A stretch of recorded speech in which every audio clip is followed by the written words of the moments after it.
Hi everyone, and welcome back to my channel. I'm back again with yet another baking video. I baked this death by chocolate cake with an Oreo frosting for a little girl who was so sad that her birthday fell during the lockdown, and I wanted to do my bit to cheer her up. This video is also dedicated to all the wonderful mothers out there, and a special mention to my own supermom.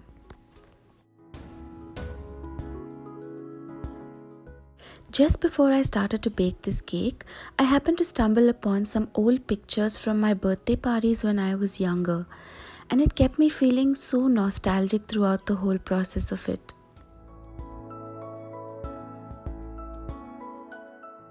For those of you who don't know, I come from an average lower middle class household. And in my younger days, we didn't have all the luxuries that the kids of today get to experience.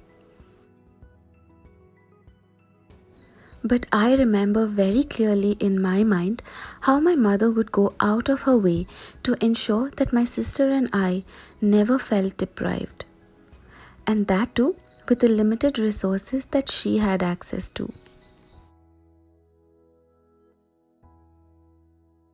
Back in the days, we lived in a tiny makeshift house that comprised of 2 small rooms and a tiny bathroom. And my mother never had any of these fancy kitchen gadgets or utensils that I have today. But even then, she would surprisingly churn out cafe-style birthday cakes and restaurant-quality sweets and savories. She would lay the table with a huge spread of treats in that tiny little space. And I remember that she would hand stitch pretty frocks for us as her own personalized gift to us. There were in fact many times where she would even sacrifice basic needs in order to fulfill the desires of both my sister and I.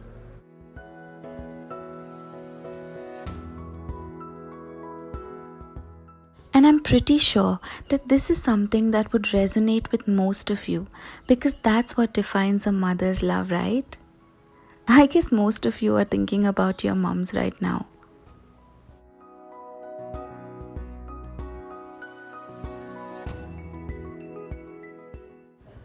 I never really expressed back then how much it meant to me. Even though I was barely entitled to it, she did all of it for me. But today, as I reminisce about all those beautiful memories, I feel so grateful for everything that she has done so selflessly, just so that we can feel valued and included.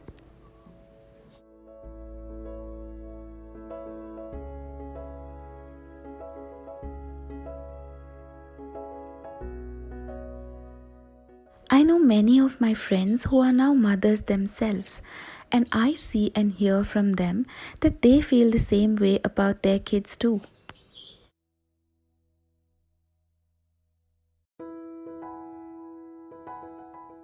I still don't have the privilege of experiencing motherhood, but when the Lord decides to bless me, I hope that I can be at least half as good of a mother that mine was and still is to me.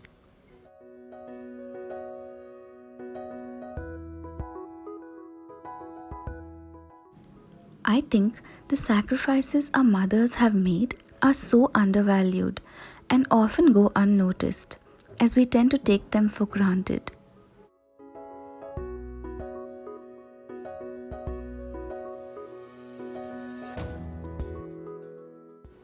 And I came to realize this when I met my husband, who lost his mum at a very young age. And when I heard from him about what it was like to grow up without even knowing what it felt like to experience something as basic as having a freshly prepared meal being put on the table every day by someone, it stunned me.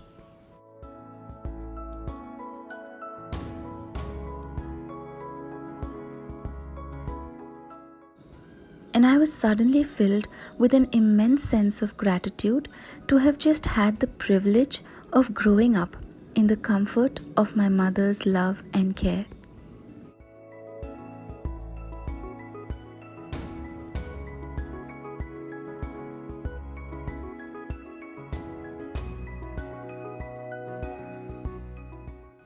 thankfully, the love of God is just like the love of a mother, unconditional and never failing.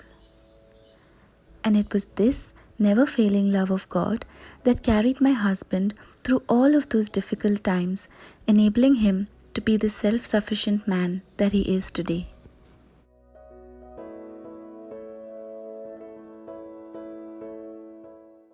And in this regard, my mother played an instrumental role in my life.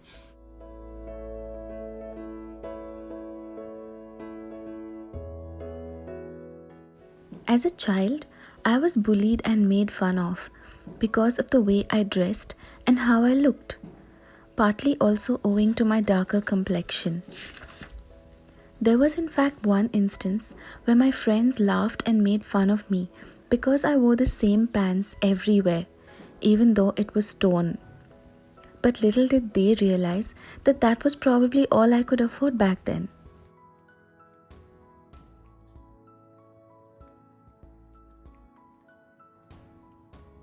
I remember coming home and weeping uncontrollably to my mum, complaining about why I can't have better clothes.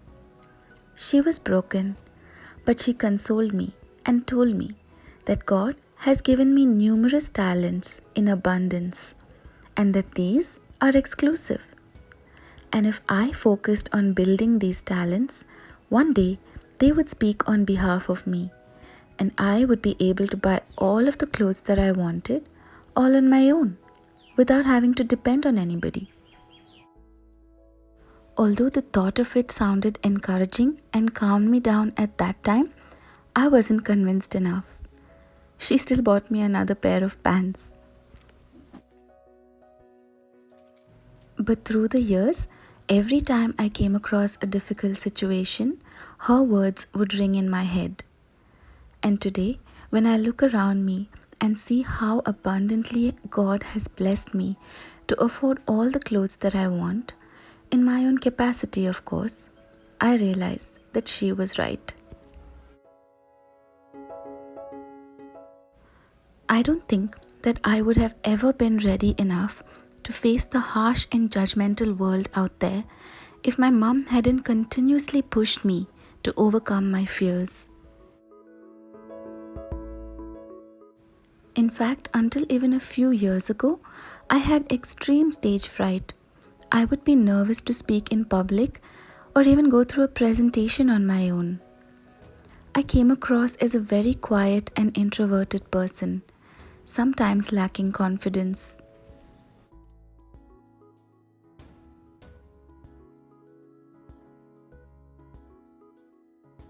But those of you who know me today know me as an entirely different person, isn't it?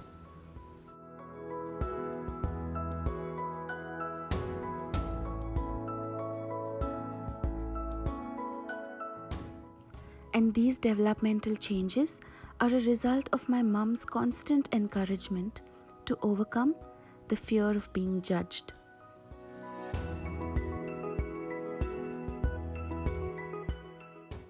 And that fear that began in my mind at a very early stage in my life continued to haunt me until very recently. The corporate world today is also filled with such people who are of this judgmental mindset.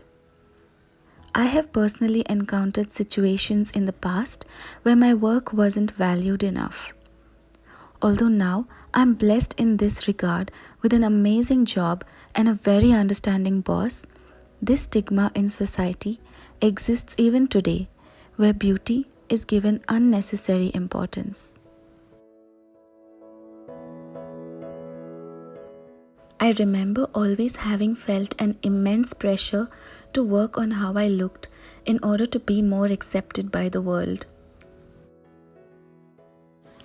Until, of course, I had my own personal encounter with God. God looks into the beauty of one's soul. God says He loves you for who you are. He says you're beautiful the way He's made you, craftfully with His own hands. The love of God is so appealing to me because it is never judgmental. It is always uplifting.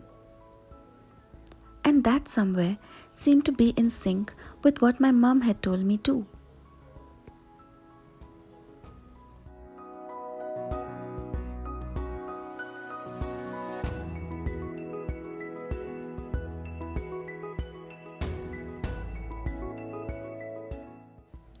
No matter how bad a sinner we are and the extent of our sin, whenever we go into God's presence asking for forgiveness, He is quick to forgive that sin and He will never remember it again. Unfortunately, the world isn't that way. So I learned quickly and worked towards doing the tasks assigned to me efficiently and diligently. I focused on improving the condition of my soul rather than the way that I looked.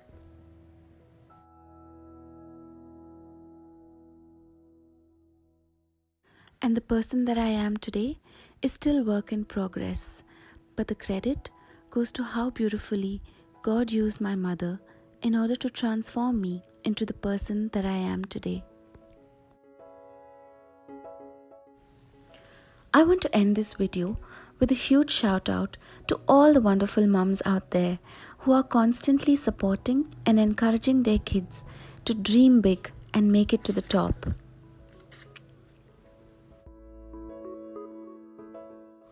And to all those of you who've lost a parent or grown up without one, my heart goes out to you, for you've made it through the storm all on your own. Thank you so much for watching this video and listening to my story all the way to the end. Also, please do leave me a comment if you related to this video in any way. This little girl surely enjoyed the cake that I baked for her. She is my neighbor's daughter and she is precious, and my dream for her is to see beyond what this world sees.